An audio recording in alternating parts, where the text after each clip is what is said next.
नमस्कार, ये तस्वीरें आपको कलायत की दिखाई जा रही हैं, जहां पर सांसद नवीन जिंदल व सीएम नायब सैनी हेलीकॉप्टर से पहुंचे हैं और उनका स्वागत करने के लिए नेता एक दूसरे से आगे भागते नजर आ रहे हैं। तो तस्वीरों में आप देख भी सकते हैं। आपको बता दें कि आज कलायत में भाजपा की जन आशीर्वाद रैली है, जिसमें हिस्सा लेने के लिए सीएम नायब सैनी व सांसद नवीन जिंदल हेलीकॉप्टर से पहुंचे हैं। सभी टिकटार्थी नेता अपनी हाजिरी लगाते नजर आ रहे हैं। ये तो 3-4 दिन बाद ही पता चल पाएगा कि किसको टिकट का आशीर्वाद मिलेगा। आइए सुनाते हैं इस मौके पर सांसद नवीन जिंदल व सीएम नायब सैनी ने क्या कहा। धमाका, 30 अगस्त तक जिंदल कंपनी का सुपर सीडर खरीदने पर सब्सिडी के साथ 20,000 रुपए की छूट। जो भी कुछ है हमारी ताकत वो जनता का आशीर्वाद है।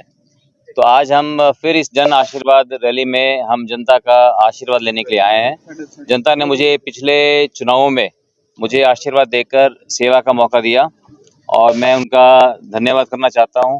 और आज इस जन आशीर्वाद रैली के माध्यम से आज जो है हम उनसे उनका धन्यवाद भी करेंगे और आगे आने वाले विधानसभा के चुनावों के अंदर जनता का आशीर्वाद दोबारा से हम लेंगे, क्योंकि बहुत कुछ काम करना है हरियाणा के अंदर और हरियाणा के लोगों का भविष्य सिर्फ भारतीय जनता पार्टी के साथ सुरक्षित है, इसलिए हम उनका आशीर्वाद लेने के लिए चाहते हैं। कड़े मुकाबलों में जिंदल जी ने यहाँ चुनाव लड़ा और अब जिम्मेवारी उनके कंधों पर विधानसभा चुनाव जिताने की आ गई है। तो जिंदल जी की जो योजना है वो क्या रहेगी, किस प्रकार की गतिविधियां यहाँ बढ़ी रहेंगी? देखिए, लोगों ने जो है हमें अपना आशीर्वाद दिया है। माननीय नरेंद्र मोदी जी के नेतृत्व में उन्होंने अपना विश्वास दिखाया है।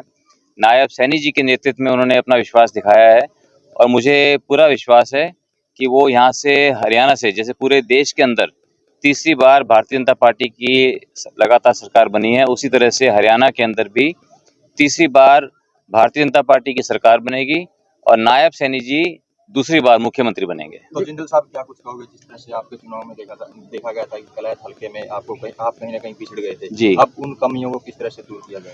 देखिए, वो तो मैं लोगों से जो है हम ये पूछेंगे। अब मैं हर जगह जाता हूँ, मैं बोलता भी हूँ कि भी मैं सीखना चाहता हूँ मेरी क्या कमियां हैं और मैं उन कमियों को मैं दूर करूँगा। पिछले जो 10 वर्षों में मुझे जो सेवा का मौका मुझे यहाँ पे मिला, आने वाले 5 वर्षों के अंदर मैं 10 गुना काम करके दिखाऊंगा और ये काम मैं तभी कर सकता हूँ जब हमारे यहाँ से हमारे विधायक होंगे, हमारी सरकार होगी। तो हम ये डबल इंजन की सरकार केंद्र में भी और हरियाणा के अंदर भी हम मिलजुल कर यहाँ लोगों की हम सेवा करेंगे, इसलिए हमें जनता का आशीर्वाद चाहिए। के लिए जो आपने वादे किए थे वो कब से काम शुरू हो गए? काम शुरू हो चुका है, काम हमने शुरू कर दिया है और उसके ऊपर हमने, आप देख रहे हैं, मेडिकल कैंप शुरू कर दिए हैं, विवाह कन्या योजना शुरू कर दी है और अलग अलग जगह पे कौशल विकास केंद्र में देखिए टाइम लगेगा, लेकिन उसके ऊपर भी हमने काम, उसकी प्लानिंग कैसे करना है, क्या करना है, वो सब शुरू कर दिया। टिकट के लिए लंबी कतार है, टिकट चाहने वालों की रिज्यूम मिल रहे हैं नवीन जिंदल जी को लगातार उनके आवास पर, कार्यालय में। किस तरह का उम्मीदवार होगा? देखिए, जो भी ये पार्टी का निर्णय होता है, सभी लोग देख करके, सभी बातों को देखकर ये निर्णय किया जाता है कि किसको पार्टी अपना नुमाइंदा घोषित करेगी। लेकिन जितने भी कार्यकर्ता हैं पार्टी के, सभी का ये हक बनता है। सभी जो है, बहुत से लोग इच्छा रखते हैं चुनाव लड़कर देश की सेवा करने का, पार्टी में अपना और ज़्यादा योगदान देने का। तो ये लोगों का हक है और बहुत लोगों का, क्योंकि लोग जानते हैं कि तीसरी बार भी भारतीय जनता पार्टी की सरकार बनने वाली है, तो लोगों में उत्साह है, हमारे कार्यकर्ताओं के अंदर उत्साह है और वो चाहते हैं कि बढ़ चढ़ करके इस चुनावी प्रक्रिया के अंदर अपना हिस्सा लें। लोग एक बात बोलते हैं, कहा भाई समय कम मिला, मैंने कहा समय कम नहीं है। अरे 5 साल का समय, अभी तो ट्रेलर है, अभी तो फिल्म बाकी है।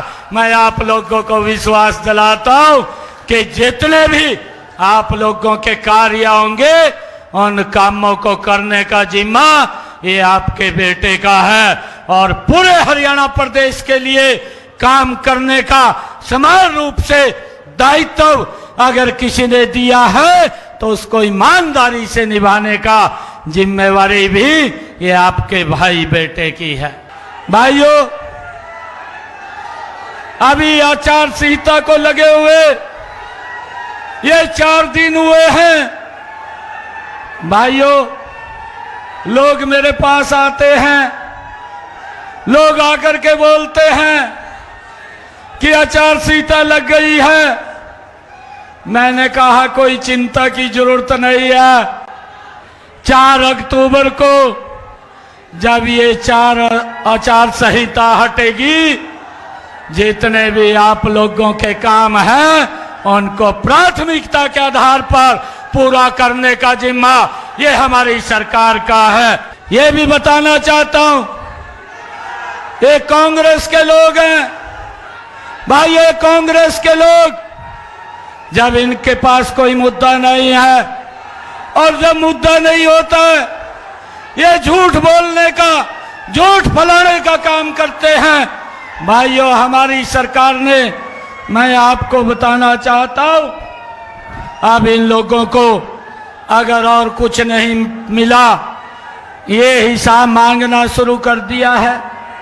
मैं आज कलायत के अपने परिवारजनों के बीच में आया हूं। भाइयों, मैं आज कांग्रेस के जो हिसाब मांग रहे हैं, कांग्रेस वाले मुझसे जो हिसाब मांगते हैं, मैं ये हुड्डा साहब को ये कहना चाहता हूं, मेरे पास आपके कार्यकाल का, 10 वर्ष के कार्यकाल का, जो आप 2004 से लेकर के 2014 तक हरियाणा प्रदेश के मुख्यमंत्री रहे, उसका एक एक मिनट का हिसाब वो मेरे पास है। आप जनता को बताने का काम करें कि हमने क्या क्या काम किए हैं। भाइयों, मैं अपने 10 वर्ष का हिसाब देने के लिए तैयार हूं। भाइयों, आप ये हिसाब मांग रहे हैं।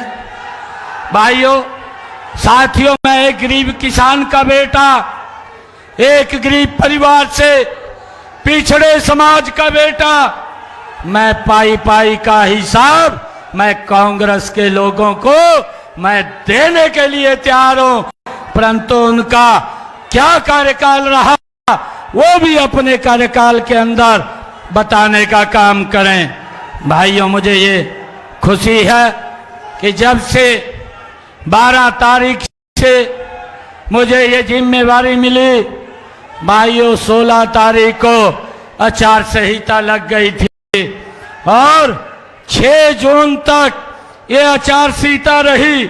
और इसके बाद जो मैंने कार्य किए हैं 10 सालों का, तो इनसे हिसाब सुना भी नहीं जाएगा हमारा। मैं 6 जून से लेकर के जब से आचार संहिता खत्म हुई है और आज जब तक ये आचार संहिता लगी है, तब का मैं इनको हिसाब देना चाहता हूं कि हमारी सरकार ने इस अल्प समय के अंदर क्या क्या निर्णय और काम किए हैं, उनको भी हमने लागू किया है।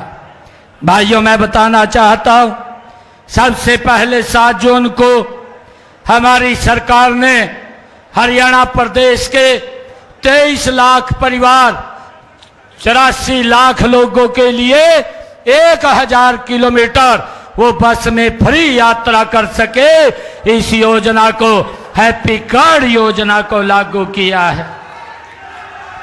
भाइयों, हमने 8 जून को यह निर्णय किया कि हरियाणा प्रदेश के अंदर 50,000 युवाओं को और सरकार के अंदर नौकरी के ऊपर रखने का काम किया जाएगा। और हमारी सरकार लगातार मिशन मोड के अंदर काम कर रही है।